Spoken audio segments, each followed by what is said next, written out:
So we've had a great presentation so far. Thank you, SBA, and thank you all the mentors and proteges and all the other SBA participants. But I'm here now to welcome Stan Jones from SBA. Stan Jones is the Director of Office of Management and Technical Assistance and manages the Business Development 7J and 8A program. And he supervises over 150 small business opportunity specialists all over the country. So let's put our hands together for Stan, and he's going to be educating us on this program today. Thank you, Stan.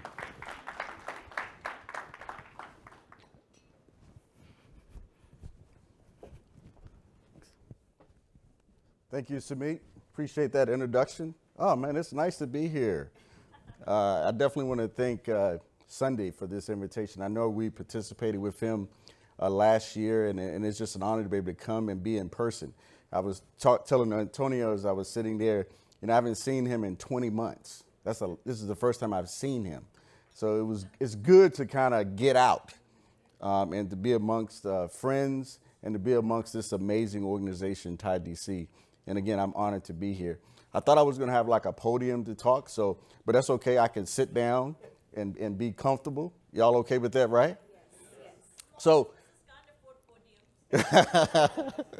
But I do want to just excited to be here. My team there, Latrice and Derek and Tracy are in the back room. And again, as you saw earlier with Jack, we're doing things different at SBA. And I'm just so excited to lead an amazing team. We have the SBA, we have the Mentor-Protege program that's under my purview. We do 8A contracts, anything 8A contracts in that world. And also we have our 7J program. And we're going to talk a little bit about that in my presentation today as well. But also, I'm excited to be here in the Washington football team country. Aren't y'all excited about that? Any football fans in the house? Any football fans in the house? Okay, good. How about those Cowboys? I just thought I'd level set, let you guys know that I'm a Cowboy fan. I just threw that out there for free. I didn't want you guys to get confused that I'm, even though I'm out here in football team country, I am not a football team fan. Yeah, 1978, Dallas Cowboy fan, beat the Denver Broncos. Just to give you a little context. You got it? Okay. But again, it's definitely an honor to be here today. And I want to talk a little bit about our Mentor-Protege program. I would say that the Mentor-Protege program is probably the flagship of all programs in the federal government. I would say that.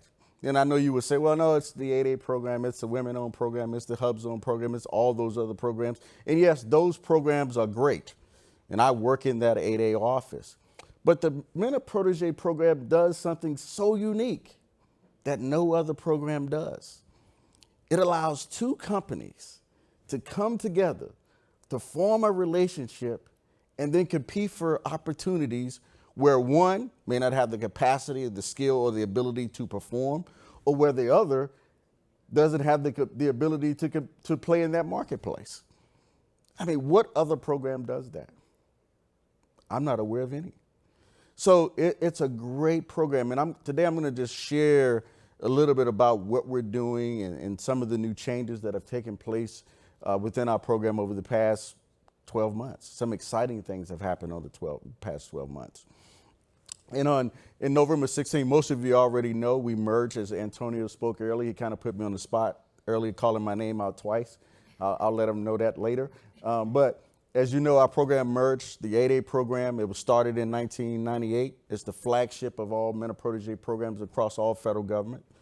And in 2016, we started the all-small Mentor-Protege program, and that's what most of you are familiar with because that was open to all small businesses. But on November 16 was a magic day. It was a magic day because we merged those two programs. What a great decision by SBA to merge those two programs because they were duplicative of each other. They offered the same benefits. And people were confused.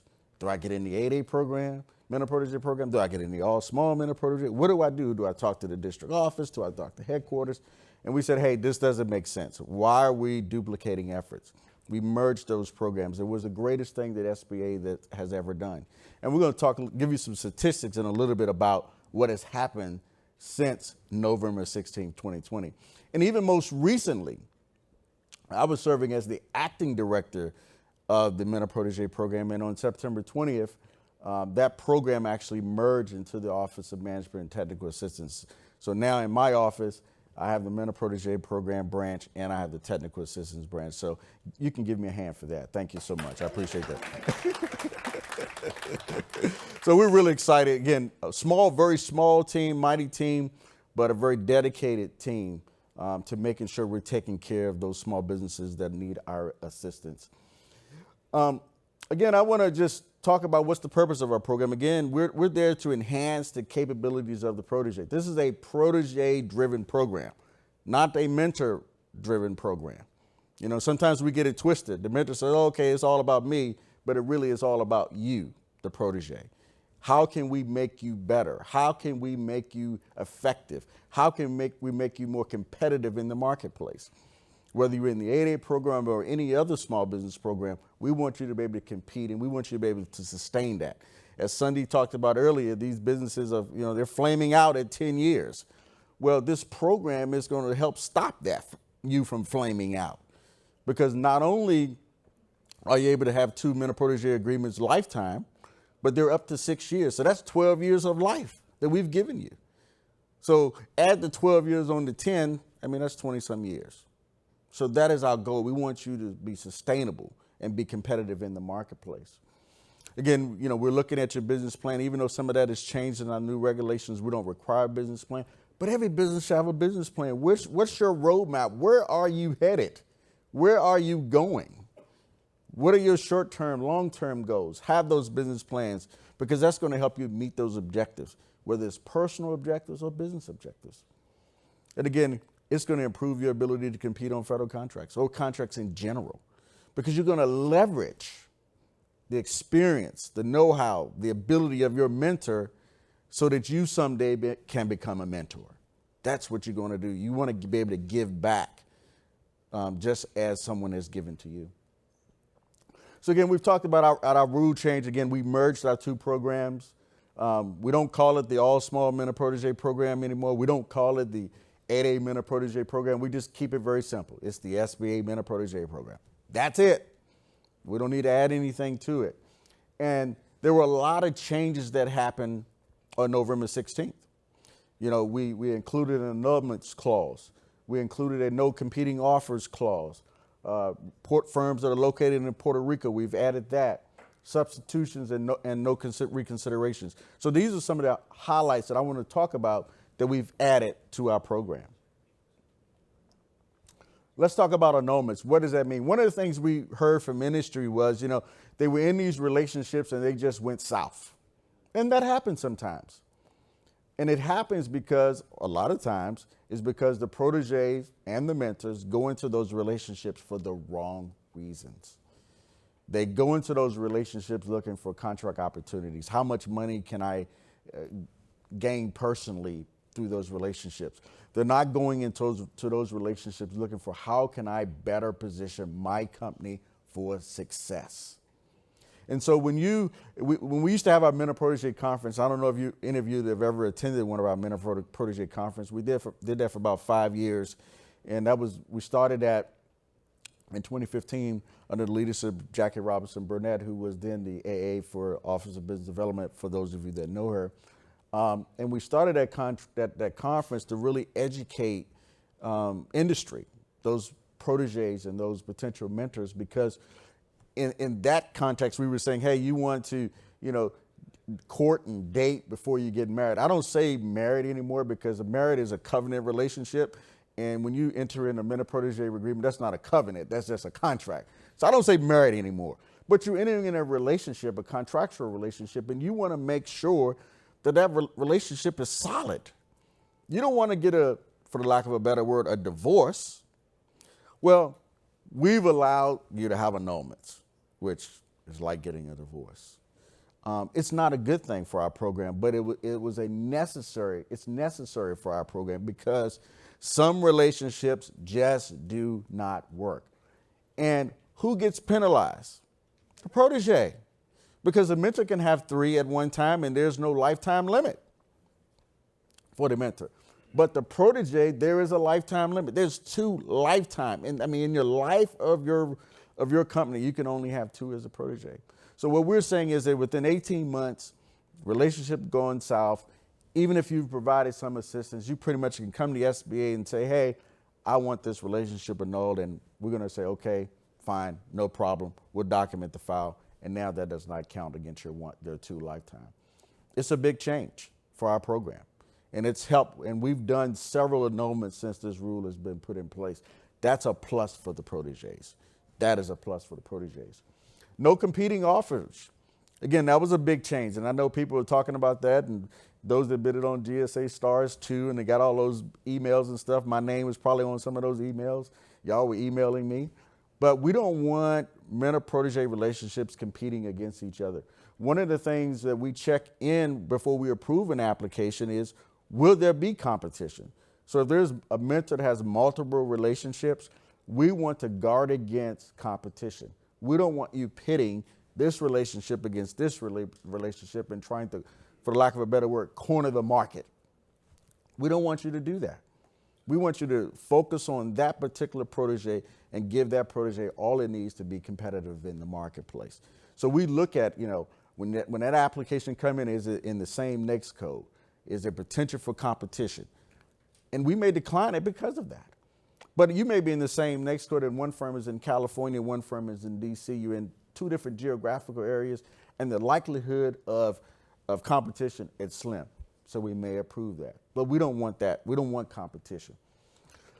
New thing we added, Puerto Rico. Has been so much devastation in Puerto Rico. So what we're saying is, if the protege for the mentor, and this helps the mentor, it doesn't help the protege, but if the protege is in Puerto Rico, then that does not count against your 3 max at one time.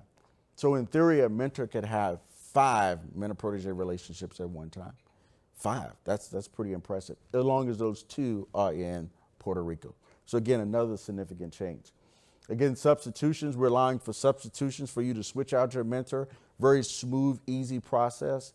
Again, we're able to, this is primarily definitely for those relationships that have gone past the 18 months. You don't want to lose that 1 lifetime, those 2 or one of the 1 lifetime. So, hey, I want to switch out and get a new mentor, or, the mentor is, that company that was previously your mentor has sold, or they've merged with another company. So there's an opportunity to do the substitution. Again, we want to minimize the impact to the protege. And finally, we eliminated our reconsideration process. We had a process where in 45 days you can come in and ask for a reconsideration, where we also had a process where 60 days you can come in and file a new application. Again, double work for us. It didn't make sense. So we eliminated it. It's only 15 days. And as you can see with Jack, I don't see if Jack is still in the room. I don't see Jack is here. As you can see, Jack's application was approved in 5 days. Come on, let's give that another hand. 5 days? That's pretty historic. Our application process is 90 days. That's what we tell everybody. It's 90 days. And that's not including the 15 days we take for screening. So you're talking about 105 days to get through the application process. But since you guys are such an amazing organization, I'm just gonna let you in on a secret. Now, nobody else is gonna get this secret but you guys. You ready? It's really taking us about 40 days to process. Don't tell nobody. Don't tell nobody. I'm talking low because I don't want nobody to hear me. It's really taking about 40 days to process an application. And that's from screening all the way through the process. And we have, again, I only have 2 people processing applications. And in FY21, we received over 500 applications, the most in the history of our program. And we've been in existence now going on our 6th year. 500 plus applications. And we're turning around in 40 days with 2 people. And it takes 4 to 6 hours to do an application if you do it right. Because there's a lot we check. You think, we're just looking at this Mentor-Protege application and, it's cookie cutter and you just filling in the blanks and it's good. There's a lot that happens on the back end that we're pulling and we're checking. We're pulling this database. We're checking character. We're asking questions. So it's a lot in that process. And how do I know it? I said, in September, I said, you know what, let me help you end the year strong. Let me process applications. So that's how I know. So that's how I know. Thank you for that. So really, really, really a historic year for us last year. Really, really historic year. So again, I want to share some data with you, and this is as of September 30th. We have over 1,500 active Mentor-Protege agreements in our program. Just really, really impressive. And there is a Mentor-Protege relationship in every state in the United States of America. So every state is represented. And we know that the majority, of course, is here in the DMV, but every state in this country is represented. So that's really a good thing. And we know also when it comes to offers that are being submitted on behalf of joint ventures, offers that are being submitted on behalf of those proteges independent of the joint ventures, are winning an astronomical amount of contract awards. Right now, our preliminary data for FY21, they're winning 46% of those opportunities that they're putting proposals in for. That it represents, and this is self-reporting data now, so don't quote me on this, $129 billion in new contract awards. That's what's being reported by these proteges that they've won in fiscal year 21. And that's probably the life of those contracts, 5-year contracts or 10-year. But $129 billion, that's a lot of money. That's coming out of the Mentor-Protege program. So it's beneficial. And there are other metrics, increased in number of employees and other technical assistance things that they receive. So this program works. It works. So if you're not in it, you need to be a part of it. Again, I want to give you some tips, of applying to our program. I want to give you some tips. First of all, you can go to our website, SBA.gov. We have some landing pages there. You can Mentor-Protege program, 8A program, 7J program, joint ventures, some landing pages. You want to just read up and understand what it takes. We have an online tutorial. We just updated that tutorial. It just launched last week. It's a requirement. It's a requirement for the mentor and the protege to take that and upload your certificate. We want you to understand some basic stuff before you submit that application. Certified.sba.gov, I know you've heard of it. It's not, I'll just leave it at that, certified.sba.gov. Everything, just upload everything up into certified.sba.gov. Again, we're not able to really utilize the system as we would like, but we're able to pull stuff out of there and then process your application. Proof of experience. One of the biggest things we found is if that light is pretty hot up here, so I'm just gonna wipe my forehead. I'm just letting y'all know. I haven't been out in 20 months, so. But one of the things we found, especially if you're applying in your secondary NAICS code, this is so important that you provide us proof of your experience in that secondary NAICS code. If you don't provide us proof, we're going to ask that question, and your application potentially could get declined. So tell us, what did you do? It doesn't have to be a federal contract. It could be a commercial contract, state, local government contract. We need that proof of experience. And so that's important. I just want to throw that out there for free. You can provide your DUNS, and then we want your assistance to be measurable. This is what we want to accomplish, and this is what's going to be the results of that. I need assistance in how to write an employee manual. I'm just throwing it out there. What's going to be the results of that? That's going to help my company stay out of legal issues and be able to better inform employees of what the rules and regulations are of the company. That's what you want to accomplish out of this.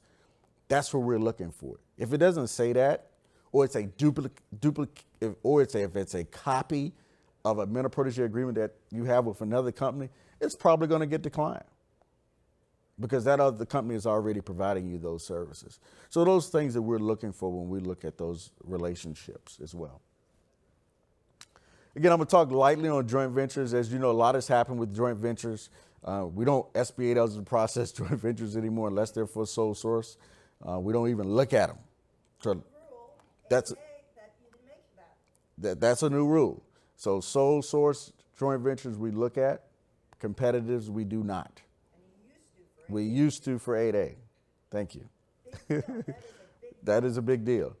So it's a big change because, again, that was a heavy burden for us, heavy burden for industry, Now it's important for industry to understand what our rules say and what needs to be in that joint venture. Okay, but in the sole source context, we will review those joint ventures. So that was a big change. We've eliminated the rule of 3 to 2. You know, originally our rule said you can only win 3 contracts in a 2-year period. Now you can win as many contracts as you want in a 3-year period. We don't care. Now there could be at some point in time found some affiliation because there's just continued reliance on each other, but that hasn't happened. I've been at SBA 9 years. That hasn't happened since I've been there. But again, it allows the team to continue to go after opportunities to grow the company so it can be successful. And then we also, I know there's been a lot of questions about the facility clearance and what that looks like. Our regulations clearly articulated that it could be the joint venture or the partners of the joint venture with the facilities clearance. I know there's some issues with DOD about that. I know GAO just recently affirmed our rules back a few weeks ago in September. So that's our rules. So I know DOD has to come along. But that's what GAO has confirmed, and that's what our rules said, what the requirements are. So just want to put that out there to let you know about that. And I want to give you some additional program updates. Again, you can go to Mentor-Protege Program at SBA, at SBA MPP. You can email us at SBA@sba.gov. Go to our website for more information. Briefly, I want to talk about our 7J Management and Technical Assistance Program that provides technical assistance to eligible firms. What are those firms that are eligible?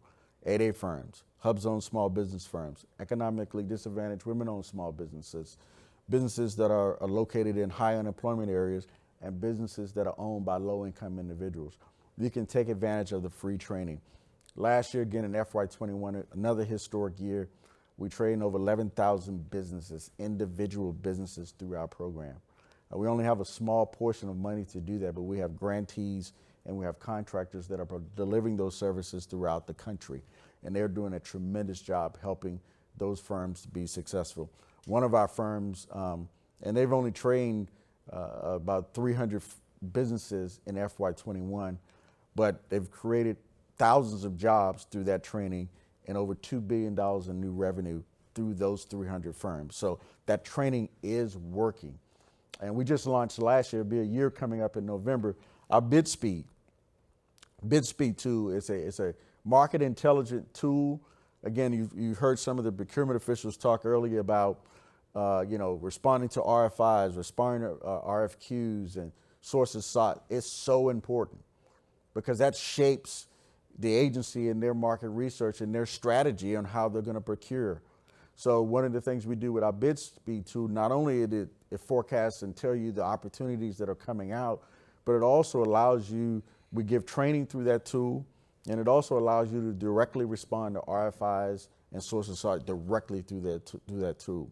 So there's templates already built into the system where you can just fill them out and it automatically sends an email to their procuring office. So I encourage you to look at Bid Speed, and if you're an eligible firm, take advantage. Last year, we have over 3,000 businesses already participating in that particular tool. So it's free. If you're eligible, it's free. It doesn't cost you any money. I know when I was in industry, I've only been in the federal government 9 years. I was on your side for 20 some years. I've worked for 8A companies. I've even was a minority owner in an 8A company.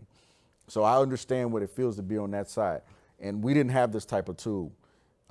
This basically can almost replace your BD staff to a certain extent. Any BD people in the house, I'm not coming after your job. But I'm just saying, sorry about that, Jack.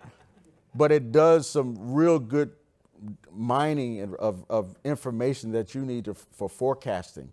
So it does it for you. You don't have to look for it. It does it automatically for you. So it's a great program. Again, about our contracting, get SBA.gov, and again, certified.sba.gov. All of that information is available on our website. And again, there's my contact information. I do, for my Mentor-Protege program, Kanika Perkins is the deputy director for the Mentor-Protege program, so you can definitely reach us. And I did register in the Woohoo app, so you can reach me in that. I hope I pronounced that properly. The WOA app. It's a great app, by the way. And I'll open up for questions. I know I'm going to be on the next panel as well. But truly, this has been an honor to be here today, just to kind of share a little bit about our program and all of the great things that is happening in our program at SBA.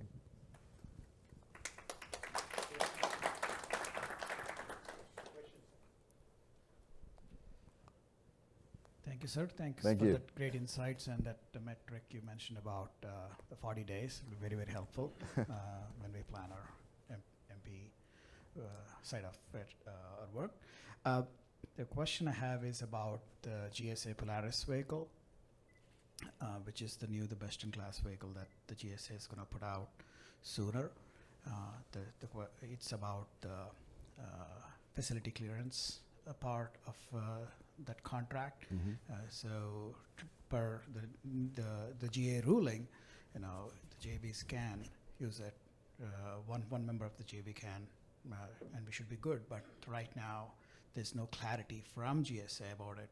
So it's something that SBA is working with the GSA on this contract vehicle to clarify the facility clearance related requirement. I'm not personally working with them on that. Is this an 8A vehicle? It is a vehicle for vets, hub zone, and Gotcha. women-owned and small. Other than the 8A Stars 3 Right, programs, right. this is the only one Gotcha. that has. I haven't personally worked on it, but definitely I would encourage you, if you could email me, and then I can inquire about it.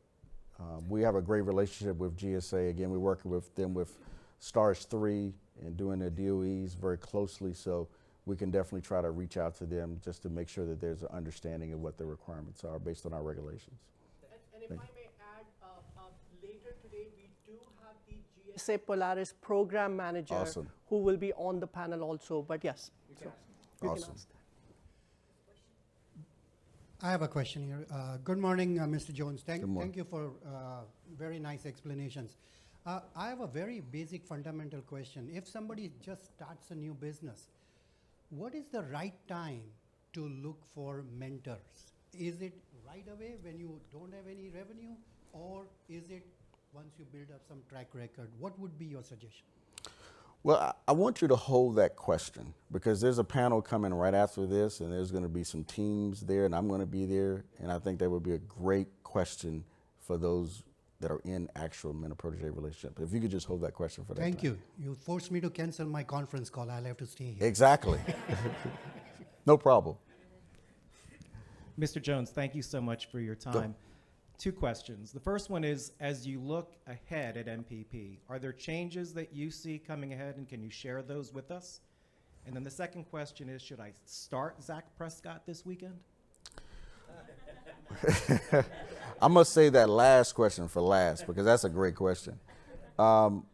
We do not anticipate any new changes coming to MPP. I think what we recently did in the merger of the programs, streamlining our processes, getting our processing times down, really listening to industry, and when we made those changes on November 6th, I think November 16th, I think those changes is really just going to propel our program.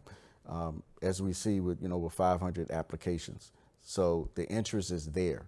And I think the more we talk about the Mentor-Protege program and the benefits, and then the outcomes and the results of those relationships as we're doing today, it's going to be more and more interest. In 2016, majority of the agencies had their own Mentor-Protege programs. There's only a few agencies that have them now, DHS, NASA, and those type big agencies. But they closed those programs for a reason, because they knew that what we do at SBA is the best. And so not only did those firms say, I'll just go to SBA, but they're getting results. Congress did a great thing when they opened up the Mentor-Protege program to all small businesses. That was a great thing they did.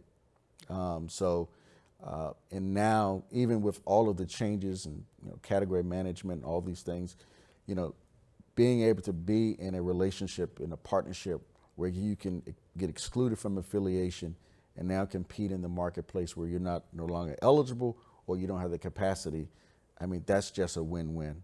Win-win for the government, win-win for small businesses. Now, Dak Prescott, soon to be most valuable player this year. He's going to play. I talked to Jerry last night. He's going to play.